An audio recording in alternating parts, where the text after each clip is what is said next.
తినబోయే ముందు రుచి ఎందుకు సార్? ఓకే. తినబోయే ముందు రుచి ఎందుకు? యాప్ అనేది లాంచ్ అవుతుంది.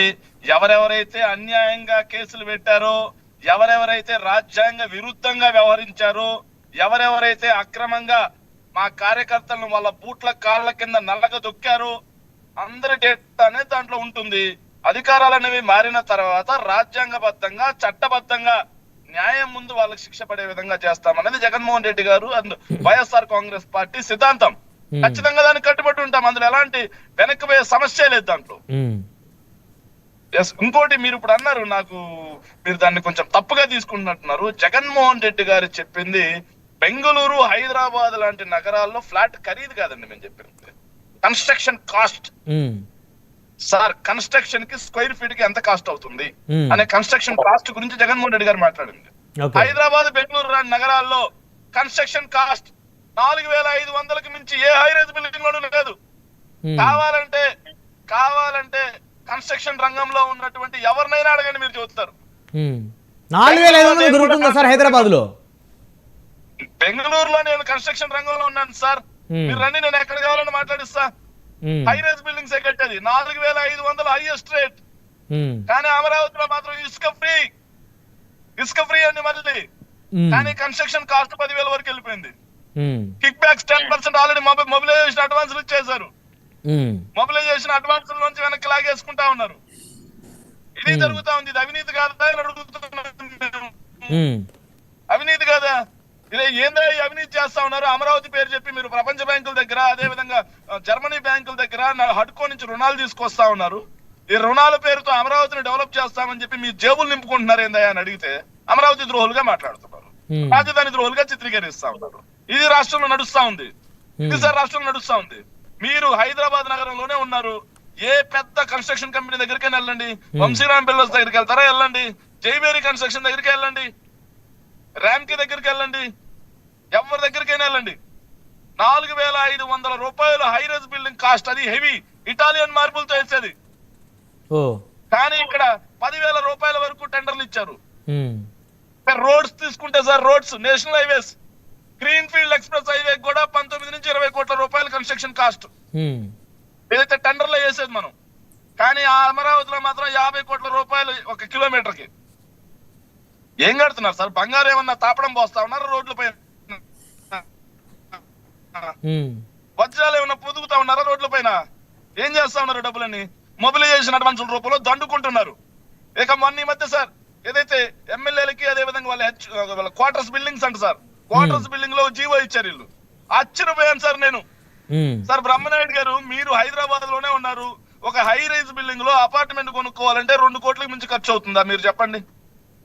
High rise. ఇప్పుడు జరుగుతున్న కొత్త కన్స్ట్రక్షన్స్ అయితే 1,20,00,000కి తక్కువ ఎక్కడా కూడా వచ్చే పరిస్థితి లేదు. మీరు అక్కడ ఆగండి సార్. కానీ ఆంధ్రప్రదేశ్ లో ఆల్రెడీ సివిల్ వర్క్లు అయిపోయినాయి సార్. వాటి మొత్తానికి కేవలం electrical work, plumbing work, fixtures, landscaping, lift, వీటి వరకు ఒక్కొక్క ప్లాట్ కి 1,20,00,000 రూపాయల లెక్కన శాంక్షన్ చేసింది గవర్నమెంట్. నాకు తెలిసి ఈ భూగ్రహం మీద అయితే ఆడలేదు సార్ ఈ రేటు. ఈ భూగ్రహం మీద ఎస్పెషల్లీ మన ఇండియాలో అయితే ఎక్కడ రేట్ లేదు సార్. కాదు, ఎమ్మెల్యేలు దగ్గరుండి మరి పేకాట ఆడిస్తున్నారా ఏంటి? అంటే ఆరోపణ కరెక్ట్ అయిన ఒక మాజీ ముఖ్యమంత్రి ఎమ్మెల్యేల మీద, ఎమ్మెల్యేలు పేకాట ఆడించేస్తున్నటువంటి దుస్థితి, అంత దౌర్భాగ్యం పట్టిందా సార్ ఈ రాష్ట్రంలో ఎమ్మెల్యేలకి? ఆంధ్రజ్యోతి రాధాకృష్ణ గారిని అడగండి సార్, చెప్తారు బాగా. ఆంధ్రజ్యోతి రాధాకృష్ణ గారు ఆర్టికల్ వేశారు. రేపల్లె ఎమ్మెల్యే అనగానే సత్యప్రసాద్ మంత్రిగా ఉన్నట్టు ఆయన ఇలాకాలో విడిగా పేకాట శిబిరాలు నడుస్తా ఉన్నాయి, ఎమ్మెల్యే గారి ప్రోత్బలంతో నడుస్తున్నాయని. ఇక ఏదైతే Janasena party MLA sir Polavaram, ఆయన గురించి మాజీ తెలుగుదేశం పార్టీ మంత్రివర్యులే మాట్లాడారు సార్. మాట్లాడేది మాకన్నా ముందు వాళ్ళే మాట్లాడుతా ఉన్నారు. పేకాట శిబిరాలు నెల్లూరు జిల్లాలో సార్, మా సొంత జిల్లా, రేషన్ మాఫియా ఎక్స్పోర్ట్ కదండి సార్. 15 రూపాయలకి 20 రూపాయలకి ఇక్కడ గురించి కొనేసి వాటిని ప్రాసెసింగ్ చేసి మళ్ళీ ఇక్కడే అమ్ముతా ఉన్నారు. ఇదంతా దోపిడీ కదా? దోపిడీ కాదా ఇది? బెల్ట్ షాపులు నడుస్తలేవా ఎక్కడ? విచ్చలవిడిగా విశృంఖలత్వం. అది కూడా ఎమ్మెల్యేలు నడిపిస్తున్నారా బెల్ట్ షాపులు కూడా? ప్రతి ఒక్కరికి ఎమ్మెల్యేలు నడిపిస్తున్నారా బెల్ట్ షాపులు? యా, శేఖర్ రెడ్డి గారి టెక్నికల్ ఇష్యూ ఉన్నట్టుంది. రైట్, మనతోటి టీడీపీ నుంచి వంశీకృష్ణ గారు ఉన్నారు. వంశీ గారు, గుడ్ ఈవినింగ్ అండి. కమిషన్లు వెళ్తున్నాయి, ప్రతి ఒక్కరు సామాన్య ప్రజల్ని ఎవరిని అడిగినా చెబుతున్నారు. సామాన్య ప్రజల్ని ఎవరిని అడిగినా చెప్తా ఉన్నారు సార్. ఏమని చెప్పేది ఏంటి? ఏమని చెప్తున్నారు సార్? సామాన్య ప్రజలు ఎవరిని అడిగినా అవినీతి ఏ స్థాయిలో జరుగుతా ఉంది, అక్రమాలు ఏ స్థాయిలో జరుగుతా ఉన్నాయి, దోపిడీ ఏ స్థాయిలో జరుగుతుందో చెప్తా ఉన్నారు. సార్ దారుణం ఏంటంటే సార్, నిజంగా జరిగే వాస్తవం చెప్తా ఉన్నా. నేను ఓ పార్టీ అధికార ప్రతినిధిగా చెప్పట్లేదు సార్, ఒక సామాన్య వ్యక్తిగా చెప్తా ఉన్నాను సార్. సార్ ఇంతకు ముందు వాలంటీర్ సిస్టమ్ ఉన్నప్పుడు సార్, ఏదైతే డెత్ సర్టిఫికేట్ కానీ, బర్త్ సర్టిఫికేట్ కానీ, క్యాస్ట్ సర్టిఫికేట్ కానీ, ఇలాంటివన్నీ కూడా ఇంటికి తీసుకెళ్లి ఇచ్చేవాళ్ళు సార్. 50 రూపాయలు 100 రూపాయలు తీసుకుని ఇచ్చేవాళ్ళు సార్. కానీ ఇప్పుడు ఈ గవర్నమెంట్ వచ్చిన తర్వాత పిల్లలు సార్ ఈ మధ్య కౌన్సిలింగ్ వెళ్తా ఉన్నారు సార్. నాతో చాలా మంది పిల్లలు ఫోన్ చేసి మరి వాళ్ళకి కోడి వెళ్ళబుచ్చుకున్నారు. కౌన్సిలింగ్ వెళ్ళే పిల్లలకి కాస్ట్ సర్టిఫికెట్ లేకపోతే ఇవన్నీ ఖచ్చితంగా అవసరం సార్. అవును, వాటికి 1000 రూపాయలు మినిమం ఫీజు, లంచం రూపేనా. ఇంత దారుణంగా అవినీతి వెళ్ళిపోయింది. చంద్రబాబు నాయుడు గారి ప్రభుత్వం అవినీతిలో కూరుకుపోయింది. ఎక్కడి నుంచి? పై స్థాయి నుంచి అమరావతి పేరుతో విచ్చలవిడిగా ఎక్సెస్ రేట్లు వేసుకేయడం, తర్వాత మొబిలైజేషన్ అడ్వాన్స్లు ఇవ్వడం, దండుకోవడం. ఎమ్మెల్యేలు చూస్తే ఈ స్థాయిలో దిగజారిపోయినారు.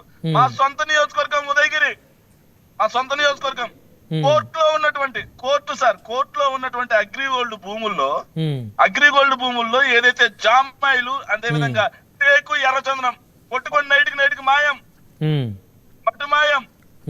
అదే విధంగా సార్ మా సొంత నియోజకవర్గంలో నేను జరిగే వాస్తవాలు చెప్తా ఉన్నా. నేను మా ఊర్లోనే ఏదైతే శివుడికి చెందినటువంటి కొండ సార్, శివాలయం శివరాత్రి రోజు కానీ కార్తీక మాసంలో కానీ అద్భుతంగా జరుగుతుంది సార్. కానీ ఈ ప్రభుత్వం సనాతన ధర్మాన్ని కాపాడే ప్రభుత్వం సార్. ఆ కొండకు గుండు కొడతా ఉన్నారు సార్, గుడి కూడా లేకుండా. మొత్తం తెలుగుదేశం పార్టీ కార్యకర్తలే సార్. ఆ ఊరు మొత్తం తెలుగుదేశం పార్టీకి సంబంధించి కొమ్ముగాసేటువంటి సామాజిక వర్గమే సార్. పాపం చౌదరి సామాజిక వర్గమే. వద్దండి, సామాజిక వర్గాల గురించి ప్రస్తావించొద్దు శేఖర్ రెడ్డి గారు. సార్ నేను చెప్తా ఉన్నాను సార్, వాళ్ళు తెలుగుదేశం పార్టీ వాళ్ళే. ఆ ఊరు తెలుగుదేశం పార్టీ నేను చెప్తా ఉన్నా. వాళ్ళు ఈ రోజు రోడ్డు మీదకి వచ్చి ధర్నాలు చేసే పరిస్థితి. ఆర్టీఓ గారు వచ్చినా, జాయింట్ కలెక్టర్ గారు వచ్చినా సరే మొరపెట్టుకున్నటువంటి పరిస్థితి. అయినా సరే ఈ మైనింగ్ మాఫియా ఆగట్లా. కొండకు గుండు కొట్టాల్సి ఉందని డిసైడ్ అయిపోయారు. అక్కడ గుడి ఉన్న అవసరం లేదు, బడి ఉన్న అవసరం లేదు, అక్కడ స్మారక చిహ్నాలు ఉన్న అవసరం లేదు. కాదేది వీళ్ళ దోపిడీ కనరహం అన్న తీరులో వెళ్ళిపోతా ఉన్నారు. శేఖర్ రెడ్డి గారు మాట్లాడదాం. మనతోటి తెలుగుదేశం పార్టీ నుంచి బండారు వంశీకృష్ణ గారు వారితో మాట్లాడదాం.